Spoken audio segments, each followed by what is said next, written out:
The Whistler.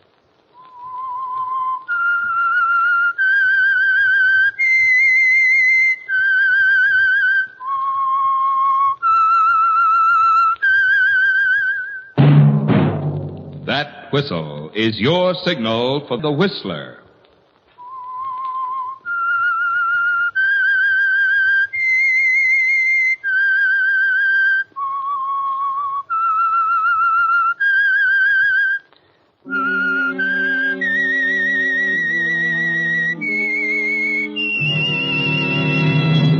I am the Whistler, and I know many things, for I walk by night.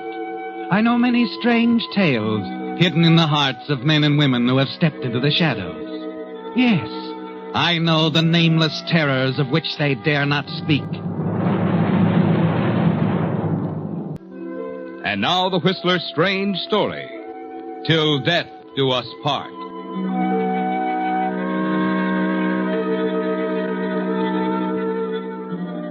Norman Grayson was an art dealer, an enterprising young man who usually wore a friendly smile.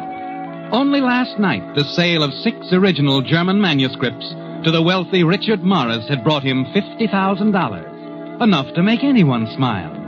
But now the smile was gone, and Norman Grayson wasn't at all pleased with the way things were going. As he alighted from the cable car and walked along Divisadero Street toward the sumptuous funeral parlors of Carter and Duff, 1,000 confused thoughts raced through Grayson's mind. Thoughts that went back to last night at the Morris home in the Heights, where Morris's young and attractive wife had received him in the study. I hope you'll forgive me for asking you to come all the way out here at this late hour, Mr. Grayson. There's nothing to forgive. I was glad to come. It's only because of Richard. He's ill, you know. His heart. Yes, so I understand. Oh, but he'll be up and around very soon. Richard's like that. Bounces right back. Glad to hear that. The manuscripts, Mr. Grayson, that's all he's been talking about the past few days. He's determined to add them to his collection. I do hope the price will be right. 35,000, Mrs. Morris. 35,000. Mm-hmm. I see. Well, perhaps I shouldn't say this, Mr. Grayson. I don't suppose it's good business. What's that, Mrs. Norris? 35,000. It's really a bargain. Oh, you think so? I know so.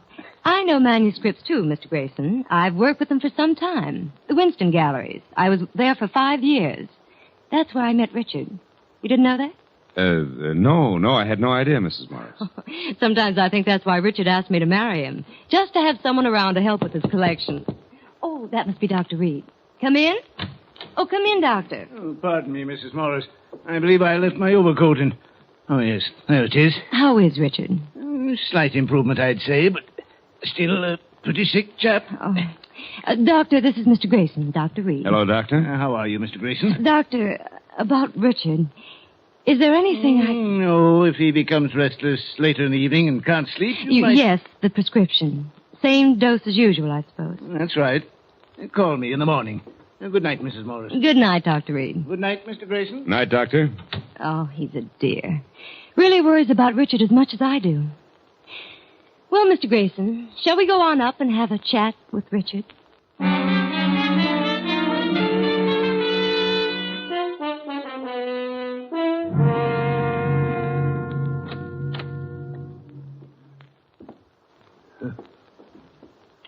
Richard. Richard. Janet? Yes, darling. Mr. Grayson is here. Grayson? The gentleman with the manuscripts. The German manuscripts for your collection. Oh, yes. Manuscript. Yes, Mr. Grayson and I talked it all over. He's going to sell them to you. Darling, aren't you listening to me? Mrs. Morris, perhaps we'd better not try. No, it's quite all right, Mr. Grayson. Here, Richard, let me help you sit up. Well, what for, Janet? The check, you have to sign it. It's all made out, everything except the signature, Richard. That's it. That's a good boy. Now, here's the pen. All right. Oh, that's right. There we are. Ah, that's fine, Richard. Now I'll give the check to Mr. Grayson. Thank you. And the manuscripts are all yours. Isn't that wonderful, Richard? Yes. Janet, a glass of water, please. Oh, of course, darling. Here's the water. Yeah. And here's something to make you sleep. Doctor's orders. Now, I'll be back in a little to look in on you. Good night, Richard.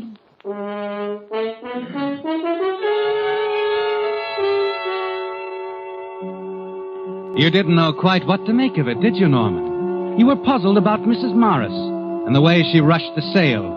And then the check. That puzzled you even more. Downstairs, as you walked towards the front entrance with Mrs. Morris. Mrs. Morris, the price I gave you on the manuscript was $35,000, but this check is for... $50,000. Yes. That was the sum my husband intended to pay. We feel it's no more than right. We still consider it a bargain. Thank you, Mrs. Morris. Of course, I won't refuse it. Good. You must drop around to see us soon. Perhaps we can have dinner when Richard's up and around again. Oh, thanks, Mrs. Morris, but I'm flying to New York at the end of the week, and Oh, dear. I had hoped we could see more of each other. We have so much to talk about.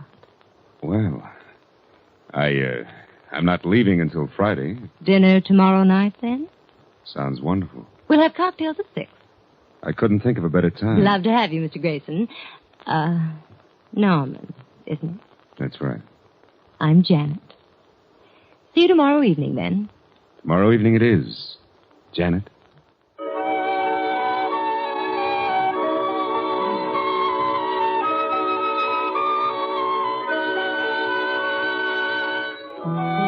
When you left the Morris home, you weren't at all quite certain that business in New York was important enough to drag you away by Friday. You could put that off for a while yet, as long as there was someone as attractive and as interesting as Janet Morris in San Francisco. No, business in New York could wait. Early the next morning, you cashed the $50,000 check, then spent the rest of the day roaming around town. Later that afternoon, when you returned to your hotel...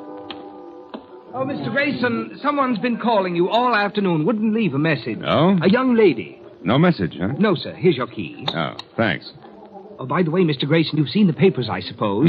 Papers? Yes, the gentleman you were asking me about several weeks ago. Mr. Morris. Morris? What about him? Oh, you didn't know. He died this morning. Heart attack.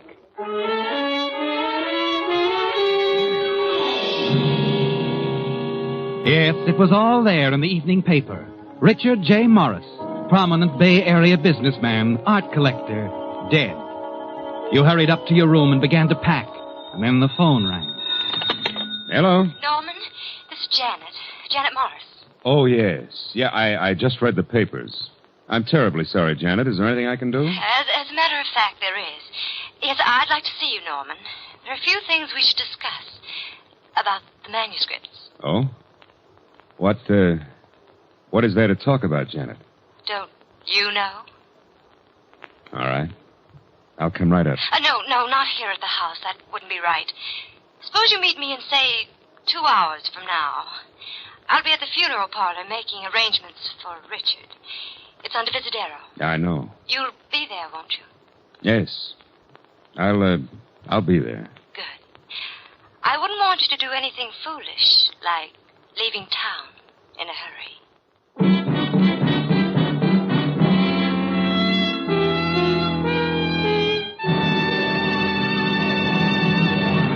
With the prologue of Till Death Do Us Part, another strange story by The Whistler.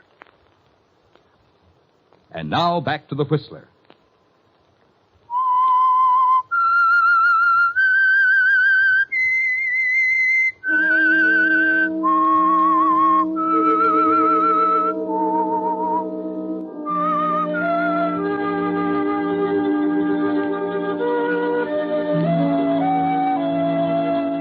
Yes, it had been a profitable business deal, hadn't it, Norman? Selling the 6 original German manuscripts to Richard Morris.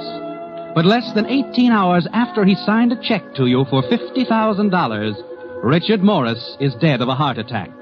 And now his widow, the young, attractive Janet Morris, summoned you to see her, and of all places, at a funeral home. When you reach the funeral home, a slender, solemn-faced young man leads you down a long, thickly carpeted corridor toward the rear of the building into a private waiting room. The door closes softly behind you, and you're alone with Janet.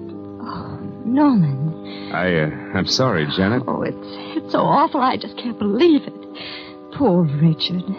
And to think I let you swindle him out of $50,000. Look, Janet, Please, don't bother to deny it. The manuscripts are forgeries. I know. You knew it all the time. Yes. Did he? Of course not. At first he wanted me to take him to Mansfield for appraisal. Mansfield? Fred Mansfield? Yes, but I talked Richard out of it. He had a lot of respect for my judgment. I see. So no one knows about this but us and the man responsible for the manuscripts. They're quite good. Ziegler's work, isn't it? I understand he's back in this country. I told you yesterday I knew manuscripts. Had to be Ziegler or Klein. By the way, where is Klein these days? In a Berlin cemetery. He made a mistake. A bad one. Oh, he was such an artist. Oh, I wish they'd stop that music. I don't like it. Janet. Yes? What are we going to do about the manuscripts? Well, I could turn the whole matter over to the police, but it would be such a bother. And, well, after what's happened, I just want to get away somewhere. So? So I think I'll give you the manuscripts. That is, I'll sell them back to you, Norman. For $50,000? Yes. You wouldn't consider the original price, $35,000. Oh, no, Richard wouldn't like that. I'm afraid I'll have to insist on $50,000. Are you in the market, Norman? I'll have to think it over. Well, all right. Janet. Yes? You know I can't figure you out. Oh? I mean about the money.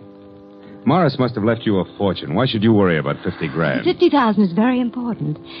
You see, there's a catch to the fortune. It's tied up in trust. I'm to get only $800 a month. Oh, that's awfully tough, isn't it? It is, when one is used to the things I am. Richard planned it that way. My own good, you know. Wasn't that thoughtful of him? Yeah. So when I came along, you saw your chance to grab off a little pin money, huh? Money that he'd never know you had.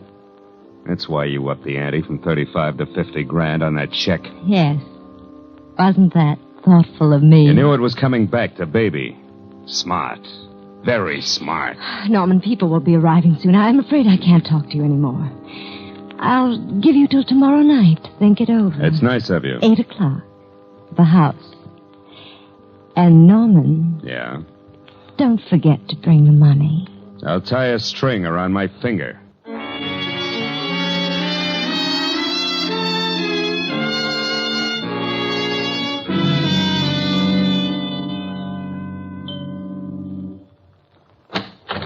Norman, come in. Sorry I took so long. I was taking a nap. The servants are all gone. They're at the funeral parlor. Touching. Very touching. Why don't you go into the study? I want to freshen up a bit. Fix yourself a drink. Thanks. Popular prices, of course. Norman, you're bitter. Let's just say I got up on the wrong side of the world this morning. Oh, I'm so sorry. Okay, I'm sold. I better go in and fix a drink before the prices change. I won't be more than 10 minutes, Norman. Make yourself at home.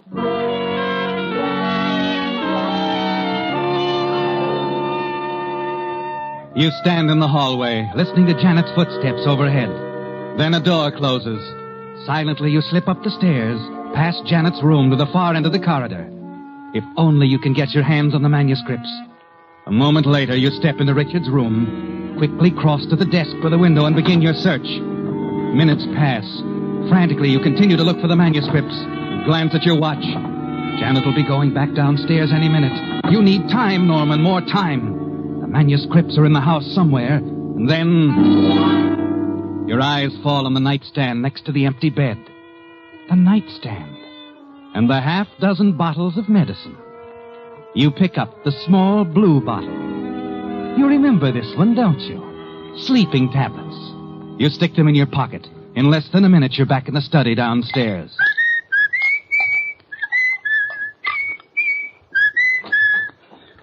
My, aren't we cheerful? Why not? I may even go into a soft shoe routine. Want to see it?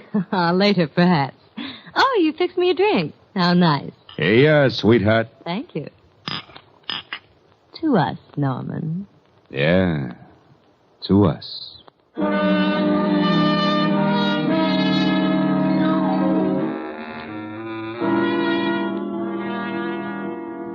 know, Janet, it's a funny thing about Ziegler. Seems to pop up in the most unexpected places. I remember the last time I saw him. London. It was right after the Marcus affair. You remember it, don't you, Janet? Janet. What? What did you say, Norman?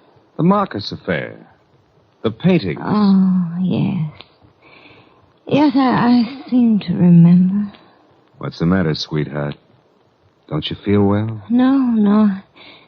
Feel fine. Just sleepy, I guess. I suppose it's stuffy in here. Oh. What you need is another drink, huh? Janet. No. I don't think so. What were you saying about... Ziegler? Oh, yes. Right after the war. It won't be long now, will it, Norman? Your voice drones on and on. Janet can hardly keep her eyes open. And then finally she drops off to sleep. You keep talking. Then you get to your feet and walk over to her. Janet? Janet? Janet? Oh. Fallen asleep, have you, darling? Don't worry. You haven't got enough to keep you asleep. Too long. Just long enough for me to finish here. Oh, by the way, I hadn't finished telling you how I got the manuscripts. How Klein stole them from Ziegler.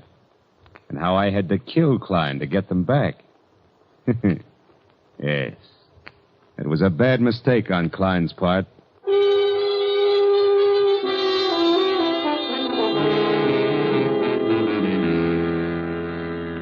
You haven't much time now, Norman. The servants may be coming home at any moment. Quickly, you begin a systematic search of the study, and you're in luck. In less than 5 minutes, the manuscripts are tucked away in your inside coat pocket.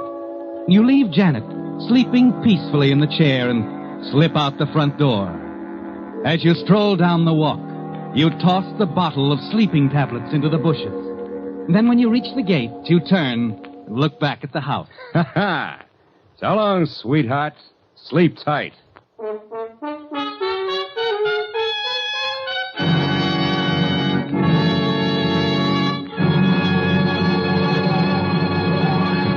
The Whistler will return in just a moment with a strange ending to tonight's story. And now, back to the Whistler.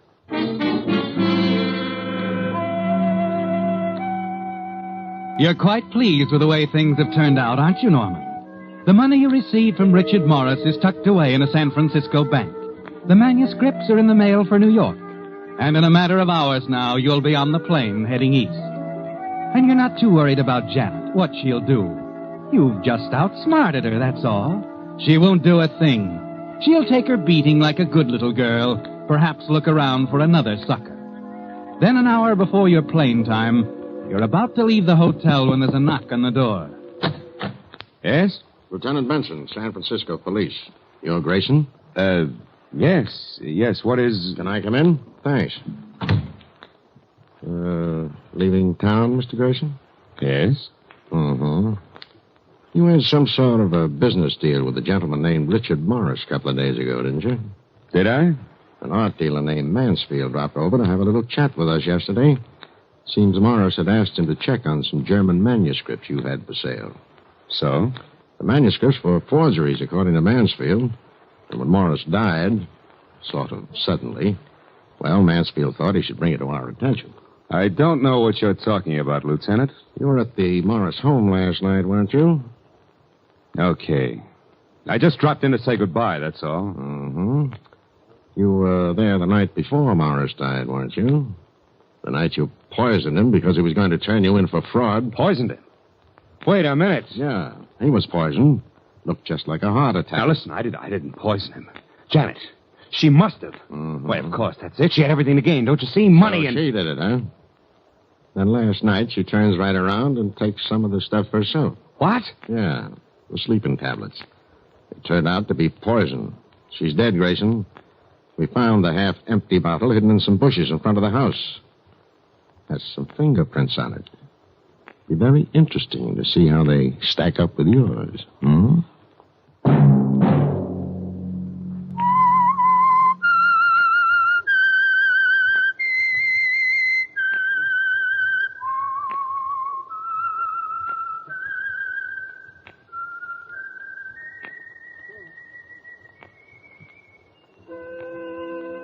Let that whistle be your signal for the Whistler each Wednesday night at this same time.